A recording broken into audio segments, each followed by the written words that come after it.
How much debt should a company take on? It sounds like a pretty simple question, but for decades, it was a puzzle that had the brightest minds in corporate finance totally stumped. Everyone thought the answer was obvious, and, well, everyone was wrong. Then, two economists came along with a radical idea so simple, yet so powerful, it's often compared to a pizza. So, to really get why their idea was such a breakthrough, we first have to understand the puzzle everyone was stuck on. Before the 1950s, the way people thought about debt was all based on this one, seemingly logical idea. This was the big question, and the answer seems obvious, right? I mean, of course you want the cheaper option, but as it turns out, it's a little more complicated than that. Okay, so the traditional view was pretty straightforward. A company can raise money in two ways. You can sell ownership stakes to shareholders, that's called equity, or you can borrow from lenders, which is debt. Now, debt is almost always cheaper than equity. So the thinking went, if you just mix in some of that cheap debt, you should be able to lower the company's overall average cost of money, what the finance pros call the WACC. And this shows the old theory perfectly. Along the bottom, you have the amount of debt. As you start adding a little debt, that average cost of capital, the WACC line, it goes down. But then, you see, if you add too much, the risk of bankruptcy makes it shoot right back up. So the holy grail for every CFO on the planet was finding that perfect sweet spot right at the bottom of that U. But here's the thing.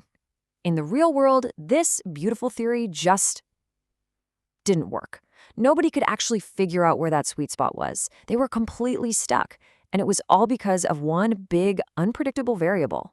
And that unpredictable variable, it was the shareholders. See, as the company gets riskier by taking on more debt, shareholders demand a higher return on their investment. But how much higher? These two charts show the dilemma perfectly. If their demands rise slowly, like on the left, then yeah, the average cost of capital goes down. But what if they rise quickly, like on the right? Then it goes up. Nobody knew which was correct, and that made the whole puzzle impossible to solve. And then, right into this dead end, walked two economists, Franco Modigliani and Merton Miller. And they didn't just have a new answer. They had a completely different way of looking at the entire problem. Okay, let's dive into this because their insight was just pure genius. Instead of trying to solve the old puzzle, they basically just threw the whole thing out. They totally flipped the script. The old view saw investors, the lenders, and the shareholders as different suppliers, each providing money at a different cost. M&M said, forget all that. Let's think of them as the recipients. The company's business generates cash, and that cash gets paid out to all the investors. The focus shifted from where the money comes from to where the money goes. And this diagram shows their new perspective perfectly. You've got the company's operations generating this one single pool of cash, called free cash flow. And then that cash is simply paid out to the two groups of investors, creditors and shareholders. It's just one pie with two different slices.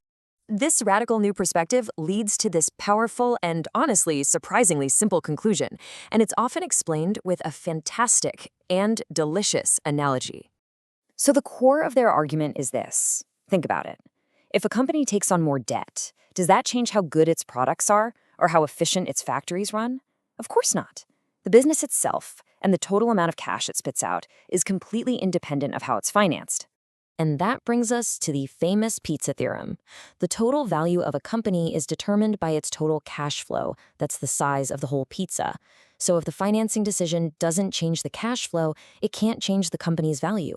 It really doesn't matter how you slice it between the lenders and the shareholders. And this illustrates the idea brilliantly. Look, the total value of the company, the enterprise value, it's always 100. It doesn't matter if it's all equity or split between debt and equity. The total value of that pizza is unchanged. Okay, so if the company's value is constant, what does that mean for the WACC? You know, that cost of capital everyone was so obsessed with trying to minimize? This is the answer to that old, unsolvable puzzle. M&M showed that the cost of equity rises by the exact amount needed to perfectly offset the benefit of using cheaper debt. So what's the result? The overall average cost of capital, the WACC, it just stays perfectly flat. This is such a great way to visualize it. The total risk of the business is constant, right? So think of it like a seesaw. Debt is considered safer, so it gets the less risky side. But for that seesaw to stay balanced, all that risk has to get shifted somewhere, and it lands squarely on the shareholders. The total risk of the system doesn't change one bit. And this slide just puts it all together beautifully. On the left, you've got the old view, this desperate search for the bottom of a U-shaped curve. And on the right, you have the M&M view. There is no U. There's no magic sweet spot. The line is flat. Debt, in a perfect world, is completely irrelevant to a company's total value. So this brings us to the most important takeaway.